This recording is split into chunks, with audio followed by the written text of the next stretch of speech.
Bismillahirrahmanirrahim. Assalamualaikum warahmatullahi wabarakatuh. Pada kesempatan kali ini, Ibu akan menjelaskan tentang interaksi obat dan makanan pada mata kuliah farmakologi interaksi obat dan makanan. Namun sebelumnya, mari kita berdoa terlebih dahulu. Bismillahirrahmanirrahim. Raditu billahi robba wa bil islami dina wa bi muhammadin nabiyya wa rasulah. Rabbi zidni ilma warzuqni fahma. Amin. Pesan hikmah hari ini yang ingin Ibu jelaskan, Ibu ambil dari surat Yunus ayat 57. Di mana dalam surat ini Allah berfirman, "Hai manusia, sesungguhnya telah datang kepadamu pelajaran dari Tuhanmu dan penyembuh bagi penyakit-penyakit yang berada dalam dada dan petunjuk serta rahmat bagi orang-orang yang beriman." Di sini bisa kita tafsirkan, bisa kita terjemahkan bahwa Al-Quran itu berisi tentang peringatan, anjuran, dan larangan. Dan Al-Quran menjadi suatu obat penawar untuk suatu penyakit bimbang, baik itu penyakit dalam hati maupun penyakit secara jiwa atau dalam tubuh. Oleh karena itu, kita dianjurkan jikalau kita sedang sakit, sedang mengalami musibah, sebaiknya kita selalu sering membaca Al-Quran, sering berdoa kepada Allah, di mana kita berharap agar selalu mendapatkan petunjuk dari Yang Maha Kuasa. Untuk selalu bersabar, berikhtiar, dan selalu mensyukuri dalam kondisi apapun. Baik, pada kesempatan kali ini, bahan kajian yang akan Ibu berikan yaitu terkait dengan mekanisme kerja obat, interaksi obat dengan makanan, faktor yang mempengaruhi interaksi obat dan makanan, fase-fase dalam interaksi obat dengan makanan, dan bagaimana efeknya atau kinerjanya pada sistem pencernaan. Baik, pada fase ini tentu kita ketahui secara umum setelah kita mengkonsumsi obat secara oral, obat yang dikonsumsi secara oral, itu obat akan mengalami beberapa fase atau mekanisme kerja di dalam tubuh. Yang pertama, fase pertama obat akan dipecah di dalam lambung.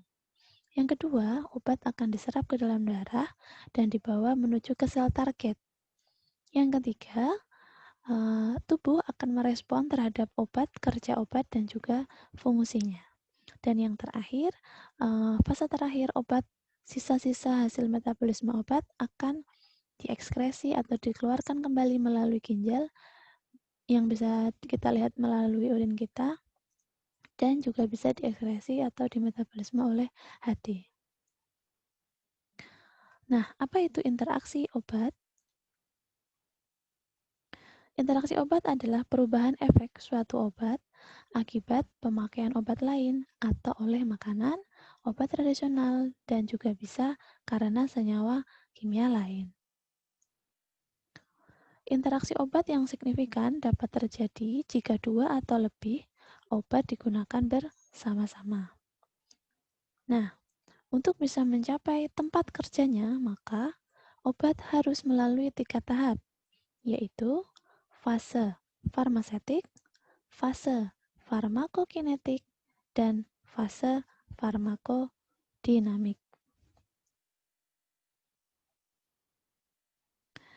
Berikut gambaran secara umum yang akan kita pelajari terkait interaksi obat dan makanan.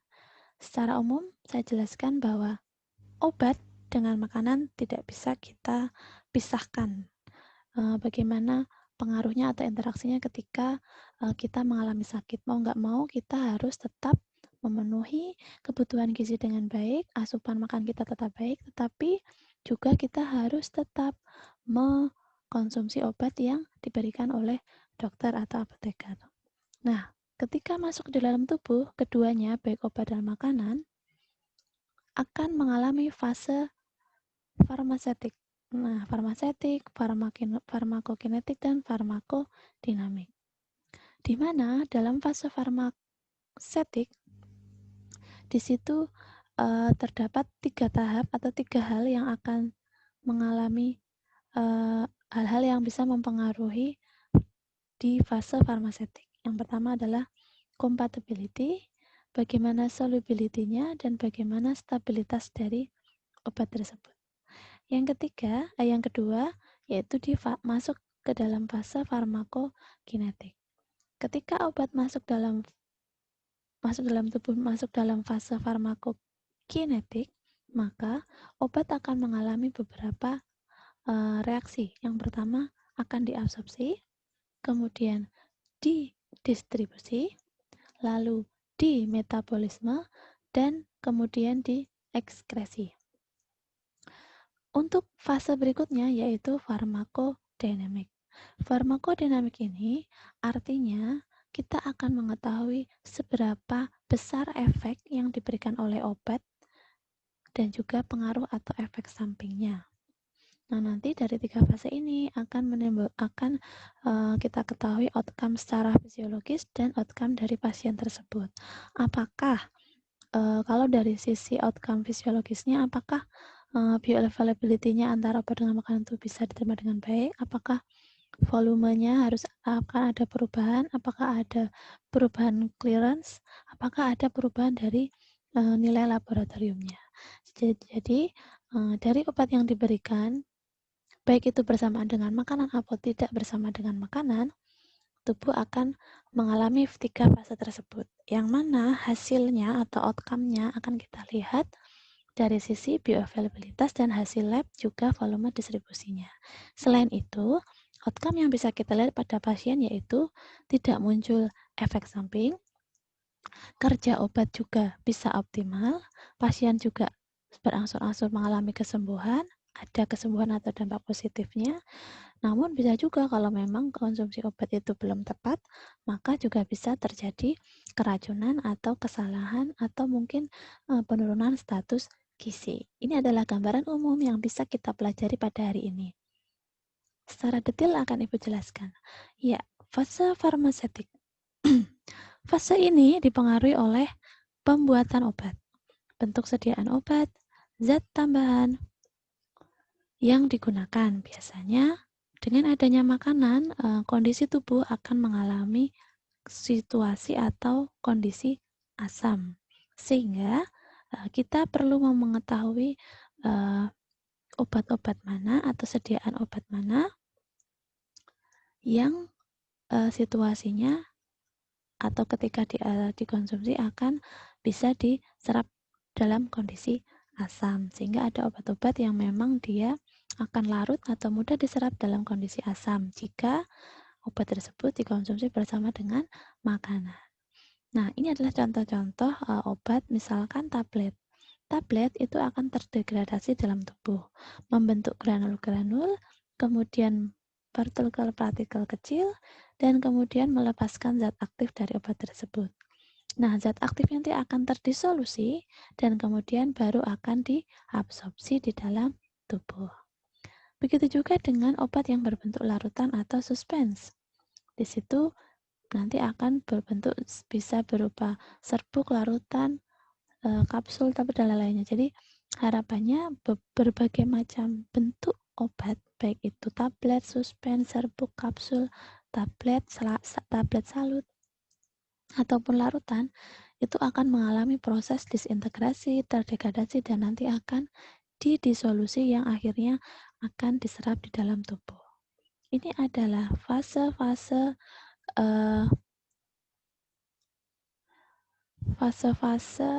terkait dengan farmasetik. Masuk pada fase farmakokinetik. Interaksi farmakokinetik ditandai dengan perubahan kadar plasma obat, area di bawah kurva atau onset aksi, dan waktu paruh. Nah, waktu paruh obat ini bisa dikatakan sebagai kemampuan suatu obat dalam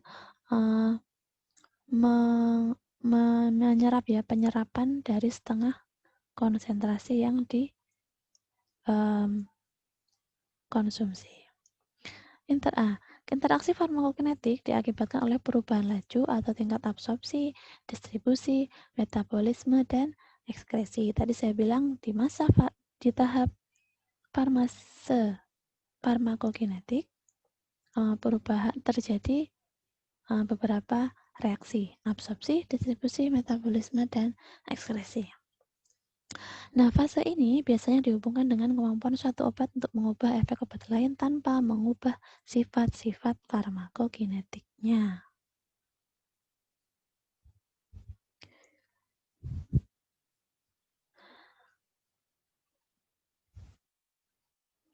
Nah, ini adalah penjelasan terkait dengan interaksi farmakokinetik. Yang pertama adalah absorpsi.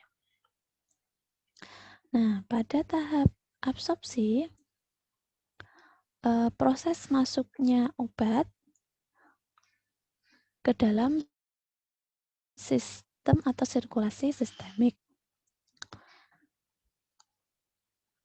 Setelah obat masuk ke dalam sirkulasi sistemik, nanti obat akan disimpan di dalam jaringan tubuh, atau bisa juga obat terikat oleh protein plasma, terutama albumin. Nah, untuk obat yang aktif dalam bentuk bebas, dia akan berinteraksi dengan reseptor sel dan bisa menimbulkan respon biologis.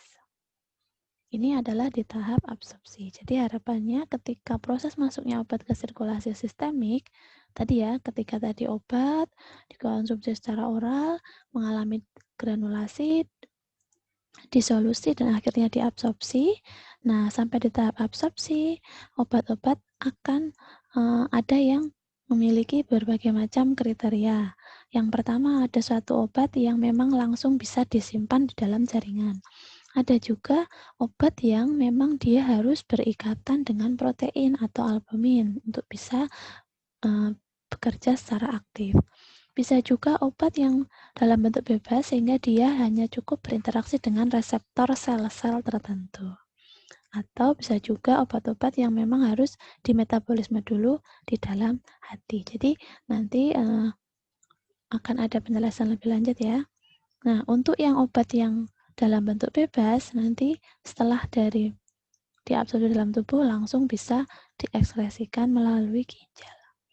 Nah, pada tahap distribusi ini menjelaskan atau terkait dengan proses di mana obat berada dalam cairan tubuh dan jaringan tubuh. Nah, ini nanti obat akan diproses atau didistribusikan melalui cairan dan jaringan tubuh. Untuk proses metabolisme, terjadi reaksi perubahan zat kimia di dalam jaringan biologis yang dikalisis oleh enzim menjadi metabolitnya. Kemudian pada tahap ekskresi, sistem ekskresi sisa metabolisme obat melalui ginjal, paru, kulit, air liur, dan feses. Jadi obat kalau sudah selesai di metabolisme, sudah diperoleh zat aktifnya, nanti akan diekskresi sebagai hasil metabolisme melalui ginjal, paru-paru, kulit, air liur, dan feses. Nah, pada tahap absorpsi biasanya dipengaruhi beberapa hal. Yang pertama, kecepatan melarut obat untuk menentukan kecepatan obat yang diserap.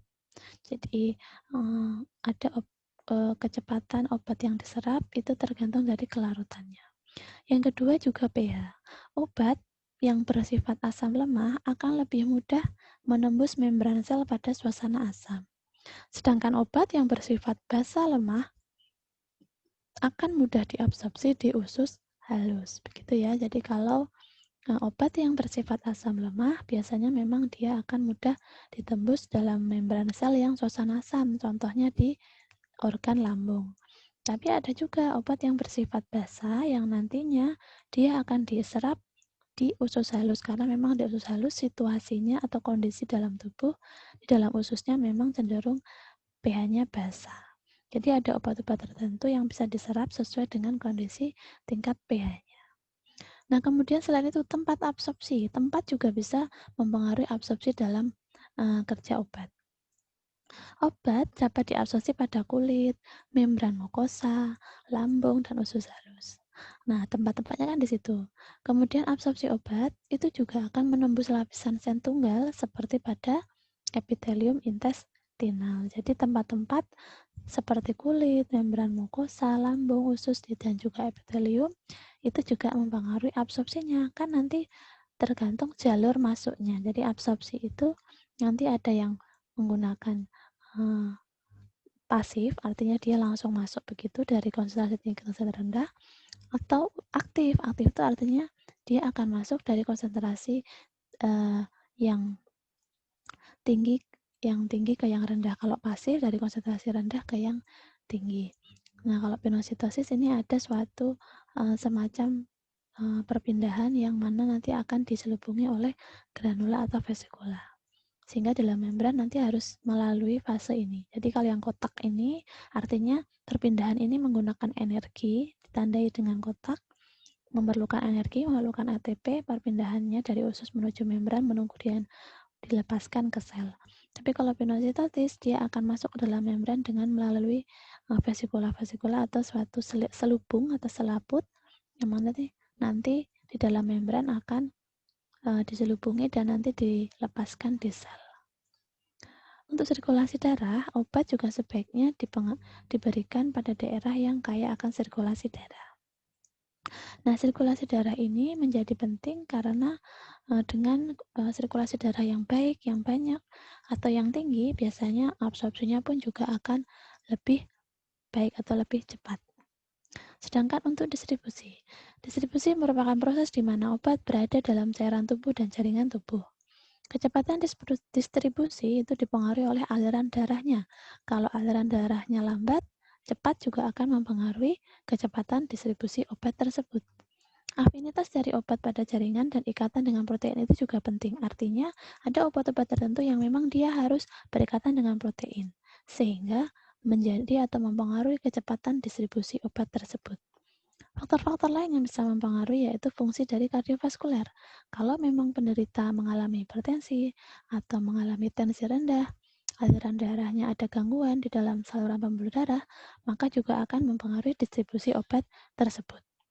Nah, di sini Ibu jelaskan juga terkait dengan waktu paruh dari obat tersebut. Beberapa obat memiliki waktu paruh yang berbeda-beda. Di sini ada yang 1,5 jam, baru akan berdampak setelah 2 jam, setelah 36 jam atau 3 jam dan seterusnya. Nah, ini menjadi suatu dasar, suatu dasar kenapa obat tersebut diberikan 3 kali sehari, 4 kali sehari, 2 kali sehari atau 1 kali sehari. Sehingga waktu paruh ini menentukan pemberian obat dan juga mempengaruhi obat keterikatan dengan protein di tahap distribusi. Jadi harapannya obat-obat yang memang dia harus berikatan dengan protein memang akan berdampak pada proses distribusi obatnya, sehingga harapannya ada beberapa obat yang harus dikonsumsi bersama dengan makanan tinggi protein. Jadi begitu ya, kita perlu mendetailkan, menyampaikan bahwa beberapa obat itu tidak sama kerjanya. Jadi obat-obat itu ada yang obat bebas, obat aktif, harus berikatan dengan protein, ada yang tidak, ada yang bisa langsung serap, ada yang tidak, begitu ya. Dan ada juga obat yang bisa larut dalam kondisi lemak tinggi atau protein yang tinggi. Nanti kita akan pelajari di slide berikutnya. Distribusi obat. Di sini organ-organ yang memiliki suplai darah yang cepat atau banyak itu biasanya contohnya pada jantung, ginjal, dan hati. Nah, harapannya kalau organ ketiga tersebut itu baik, suplai darahnya banyak, maka obat akan lebih cepat diterima. Artinya kita kerja obat akan menjadi lebih cepat sehingga kita bisa lebih merasakan efeknya atau kerjanya. Nah, pada saat obat masuk ke sirkulasi sistemik, sebagian besar akan terikat oleh protein atau albumin. Nah, ikatan ini nanti akan membentuk molekul yang besar sehingga tidak dapat menembus membran. Nah, ini ada beberapa kasus terkait dengan obat-obat yang berikatan dengan protein sehingga dia tidak bisa bekerja secara optimal. Jadi ada beberapa kita pikirkan, jadi ada beberapa obat yang harus berikatan dengan protein dan itu memang membantu kerja obat, tapi ada juga obat yang berikatan dengan protein yang bisa menyebabkan kerja obat menjadi tidak optimal. Itu perlu kita ketahui juga.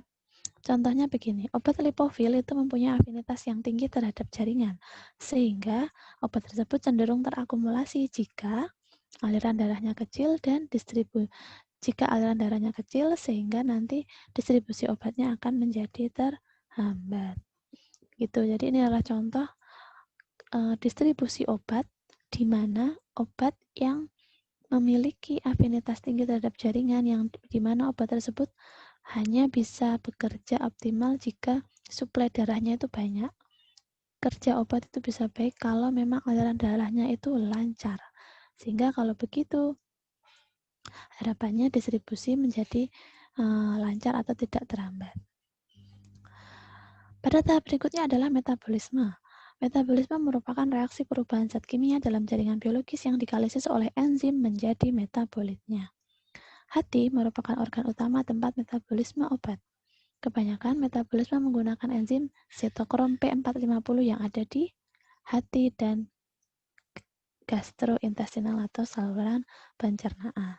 Perlu kita ingat bahwa hati memang bekerja dalam memetabolisme obat supaya tidak terjadi penumpukan keracunan di dalam tubuh. Nah, pada tahap ekskresi, ini tentunya obat akan dibuang setelah diperoleh hasil dari metabolisme tadi.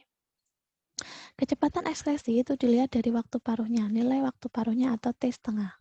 Obat yang panjang T setengahnya atau obat yang memiliki waktu paruh lebih panjang, maka frekuensi pemakaiannya bisa relatif panjang. Artinya, frekuensi pemberiannya bisa lebih lama begitu ya. Jadi kalau misalkan waktu paruhnya panjang, artinya dalam satu obat tersebut bisa dikonsumsi mungkin 12 jam atau akan berefek 12 jam kemudian atau akan berefek 24 jam kemudian. Nah, proses ekskresi obat biasanya terjadi dalam ginjal yang melalui, perlu kita ingat dulu waktu kita belajar anatomi, obat akan diekskresi melalui ginjal dengan tahapan pertama adalah filtrasi, reabsorpsi, dan sekresi di dalam tubulus. Ini adalah contoh interaksi makanan yang dapat meningkatkan interaksi obat. Di sini ada contohnya phenytoin. Di sini ada mekanismenya dengan menunda pengosongan lambung, meningkatkan produksi empedu, dan meningkatkan disolusi dan absorpsi. Nah, harapannya nanti obat ini diberikan saat makan, pagi, siang, dan malam. Ya, ini artinya obat ini diberikan 3 kali sehari dan diberikan saat makan pagi, siang, dan malam. Namun, untuk grisevulvin, dia adalah obat yang mudah larut dalam lemak, sehingga sebaiknya obat ini diberikan dengan atau bersamaan dengan makanan yang tinggi lemak. Begitu ya, jadi ini ada sebagian contoh saja. Ini adalah contoh makanan yang dapat menurunkan absorpsi obat. Nah, contoh-contoh obat, maksud saya contoh-contoh obat di sini yang bisa, contoh-contoh makanan atau obat yang bisa menurunkan absorpsi. Misalkan captopril. Captopril adalah obat anti hipertensi yang mana harapannya diminum sebelum makan karena ada kandungan ACE inhibitor jika ada makanan yang dikonsumsi bersamaan dengan obat tersebut. Lainnya misalkan obat amoxicillin atau antibiotik. Dia tujuannya adalah mengurangi volume cairan lambung sehingga sebaiknya diminum dengan air putih saja, tidak dengan makanan atau yang lainnya. Begitu ya, jadi ini contoh-contoh sekilas. Ini adalah efek dan mekanisme obat dalam tubuh. Contohnya, di sini ada penicillin G. Mekanismenya adalah menunda pengosongan lambung, degradasi asam lambung, dan menghambat disolusi. Nah, keterangannya di sini diminum 1 jam sebelum atau 2 jam setelah makan. Ini tentu ada alasannya ya, seperti yang Ibu jelaskan tadi terkait dengan fase farmakokinetiknya. Nah, masuk pada fase farmakodinamik. Farmakodinamik ini tujuannya adalah kita ingin mempelajari efek obat dalam tubuh atau jaringan tubuh atau respon fisiologis dan psikologis dari obat. Nah, nanti obat akan berinteraksi dengan reseptor.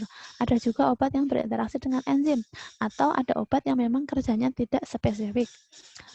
Yang pertama, obat yang berinteraksi dengan reseptor. Reseptor biasanya berupa protein asam nukleat, enzim, karbohidrat, atau lemak. Semakin banyak reseptor yang diduduki, maka intensitas efek akan semakin meningkat. Ini tadi yang Ibu jelaskan terkait obat yang dia harus bekerja bersama dengan reseptor. Yang lain yaitu obat yang bekerja dengan enzim. Obat dapat menimbulkan efek karena mengikat enzim yang dikeluarkan oleh tubuh. Contohnya, untuk obat diabetes mellitus tujuannya memang untuk memperbanyak insulin karena pada orang diabetes jumlah insulinnya memang berkurang atau memang fungsi insulinnya sudah tidak optimal. Contohnya aspirin. Aspirin yang dikonsumsi dalam waktu yang lama bisa berdampak defisiensi asam folat di dalam darah. Begitu ya. Jadi ini ada kaitannya dengan kerja enzim karena memang obat ini harus bekerja dengan mengikat enzim yang dikeluarkan oleh tubuh. Yang ketiga, kerja non-spesifik. Obat yang bekerja secara non-spesifik artinya dia tidak mengikat reseptor. Misalnya, alkohol yang mendenaturasi protein, norit yang mengikat racun atau bakteri. Interaksi farmakodinamik. Ini adalah 4 efek yang ditimbulkan dari obat. Contohnya aditif. Efek obat A, 1, efek obat B1. Efek kombinasinya keduanya. Jadi ini efek-efek aditif. Artinya kita ada kombinasi obat A dan obat B yang menimbulkan efek dari keduanya. Artinya memang obat A memberikan efek mengatasi pusing, obat B juga bisa mengobati demam, misalkan begitu. Jadi artinya dua obat ini bekerja atau saling berkombinasi dan efeknya pun bagus. Yang kedua, potensiasi. Artinya efek dari obat A itu 0, tetapi efek obat B1 dan menjadi efek kombinasi dan akhirnya bisa berpotensi memberikan efek yang bagus. Artinya misalkan obat A itu dia bertujuan untuk mengurangi rasa sakit, kalau B dia akan mengurangi demam, misalkan seperti itu. Tapi artinya manfaatnya juga sama, artinya orang akan sembuh demamnya sekaligus akan berkurang rasa pusingnya. Atau efek sinergis. Efek sinergis artinya antara efek obat A 1, efek obat B 1, dan ada efek kombinasinya menjadi 3. Artinya A dan B, obat A dan B akan memberikan tambahan atau efek tambahan menjadi 3, atau poinnya menjadi 3, yang artinya itu menjadi sinergis. Yang kedua, efek antagonis, artinya antara obat A dengan B tidak bisa menghasilkan atau memberikan manfaat pada tubuh kita. Artinya kalau kita mengkonsumsi obat flu bersamaan dengan obat batuk, dampaknya atau kerjanya akan antagonis karena dua-duanya memiliki fungsi yang berbeda atau peran yang berbeda, yang artinya kita minum obat itu kalau bersamaan tidak membawa manfaat. Artinya obat tersebut memang bersifat antagonis, tidak bisa bekerja atau tidak bisa diminum bersamaan karena memang sifatnya antagonis. Jadi dari fase farmakodinamik ini harapannya kita bisa memperhatikan bagaimana cara mengkonsumsi obat yang benar. Kapan obat itu dikonsumsi sebelum makan, kapan obat itu dikonsumsi setelah makan, kapan obat itu dikonsumsi saat bersama dengan makan, atau kapan obat itu dikonsumsi bersama dengan obat lain. Nah, apakah perlu bersama dengan obat lain atau perlu diberi jeda dengan obat lain? Itu pentingnya kita belajar farmakodinamik karena kita akan tahu efek dari obat tersebut apakah aditif, apakah potensiasi, apakah sinergisme ataukah antagonisme. Gitu ya. Ini adalah beberapa contoh interaksi obat. Contohnya begini, misalkan ini eritromisin, termasuk yang bagi tipe-tipe makanan ya, masuk tipe dalam makanan. Efeknya dia akan mengabsorpsi eritromisin base atau dengan obat atau yang bersamaan dengan makanan. Nah, harapannya direkomendasikan kalau mau mengkonsumsi eritromisin sebaiknya berselang 2 jam, diminum saat perut kosong, atau konsisten pada saat yang sama di setiap hari. Jadi ini adalah saran-saran yang memang disarankan oleh apoteker biasanya kenapa harus makan atau minum obat baik bersamaan, baik dalam perut kosong, bersamaan dengan makanan, baik dalam perut kosong, atau mungkin 2 jam setelah makan, atau mungkin dilakukan atau diberikan secara konsisten setiap hari di jam itu yang ditentukan oleh apoteker. Ini adalah penyebab interaksi obat makanan. Beberapa penyebab munculnya interaksi obat biasanya ada 6. Contohnya ada 6 di sini. Karena perubahan motilitas dari lambung dan usus. Biasanya faktor motilitas lambung dan usus memberikan pengaruh terhadap interaksi obat dengan makanan. Yang kedua adalah perubahan pH. Jelas tadi kalau ada pH yang asam, sedangkan obat tersebut sifatnya basah, maka tidak akan diserap. Tapi kalau obat tersebut asam, disegasi asam, maka akan mudah diserap. Dan harapannya tidak ada interaksi dengan makanan. Yang ketiga, perubahan suplai darah. Tadi sudah jelaskan, ada aliran darah. Kalau aliran darah di mukosa saluran cerna itu baik, maka kerja obat pun juga akan baik. Termasuk distribusi obat juga akan optimal. Selain itu juga dipengaruhi oleh absorpsi obat oleh proses absorpsi. Jadi memang dari obat sendiri kemampuan absorpsinya itu berbeda-beda. Yang kelima yaitu proses transport aktif obat oleh makanan. Nah, ini ada yang namanya peran makanan yang bisa membantu proses transport aktif obat, atau sebaliknya hasil dari proses transport obat itu bisa dibantu oleh makanan. Yang keenam adalah perubahan biotransformasi dan eliminasi. Ini harapannya perubahan-perubahan ini bisa diatasi supaya tidak terjadi interaksi obat dan makanan. Nah, ini adalah kondisi misalkan ketika pengosongan lambung. Jadi makanan-makanan yang sangat dingin atau yang sangat hangat itu memang biasanya akan memperlambat pengosongan lambung sehingga nanti berperan dalam kita memberikan obat atau memberikan makanan.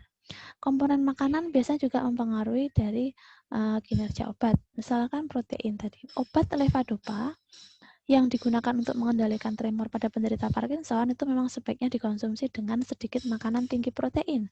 Karena memang obat tersebut tidak bisa larut jika ada makanan yang tinggi protein. Begitu juga dengan lemak. Komposisi lemak tidak jenuh itu akan meningkatkan kapasitas hati dalam metabolisme obat. Nah, dianjurkan tadi pada obat grisefulvin itu dikonsumsi dengan makan makanan yang tinggi lemak seperti daging sapi, makanan yang diolah dengan margarin atau kentang goreng atau yang goreng-goreng. Itu ya, diharapkan obat tersebut bisa terserap dengan baik karena ada atau bersamaan dengan makanan mengandung lemak. Selain itu karbohidrat. Untuk karbohidrat sebenarnya kelebihan glukosa ini tidak menyebabkan berkurangnya kandungan sitokrom yang ada di hati. Jadi harapannya metabolisme dengan kita mengkonsumsi cukup makanan karbohidrat, harapannya bisa membantu mengoptimalkan metabolisme kerja hati, metabolisme obat yang dilakukan oleh hati. Vitamin. Nah, vitamin ini menjadi komponen vital dari sistem enzim dalam metabolisme obat. Contohnya aja seperti ini. Vitamin C dan besi itu bisa membantu penyerapan besi secara baik.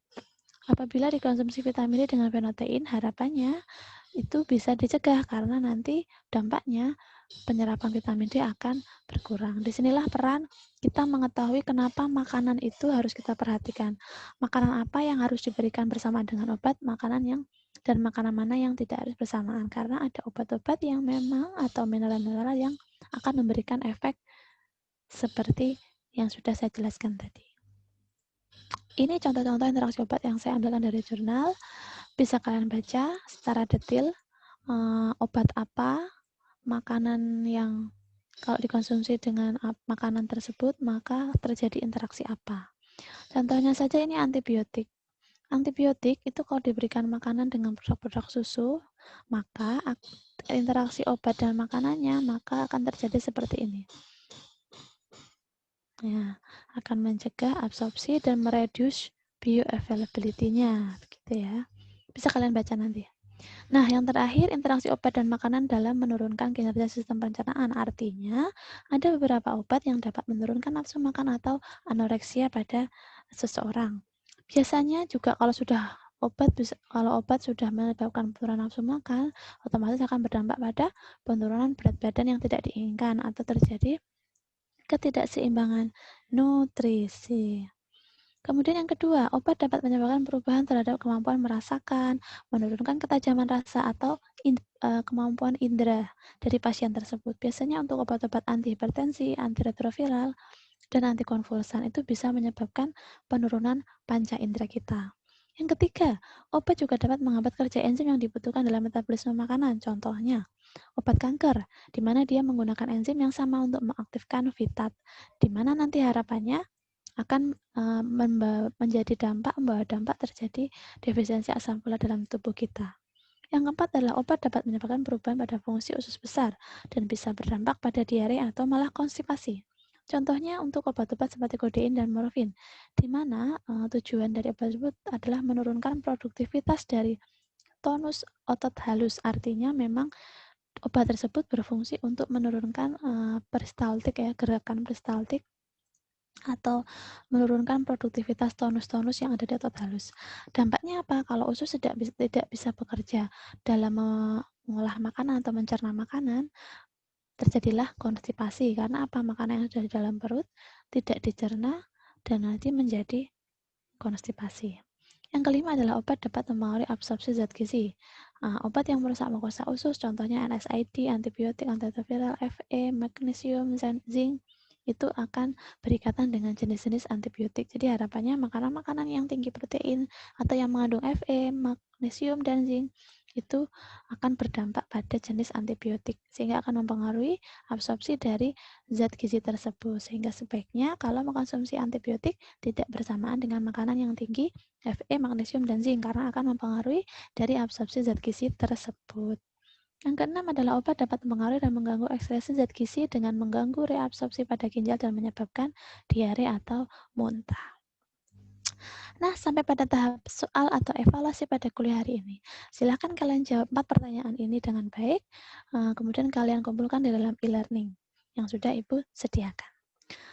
Baik, jika ada pertanyaan, jika bisa kalian sampaikan pertanyaan di dalam kolom komentar atau di dalam diskusi forum e-learning. Setelah itu, referensi bisa kalian baca lagi yang sudah Ibu berikan dan mari kita berdoa sebagai penutup belajar. Alhamdulillahirrahmanirrahim. Allahumma anal haqqo haqqo warzuqna tinaba wa anal batila batila warzuqna tinaba. Alhamdulillahirrahmanirrahim. Terima kasih atas perhatiannya. Semoga ilmunya bermanfaat. Mohon maaf apabila ada kesalahan. Wassalamualaikum warahmatullahi wabarakatuh. Semangat belajar di masa pandemi COVID, anak-anakku semua.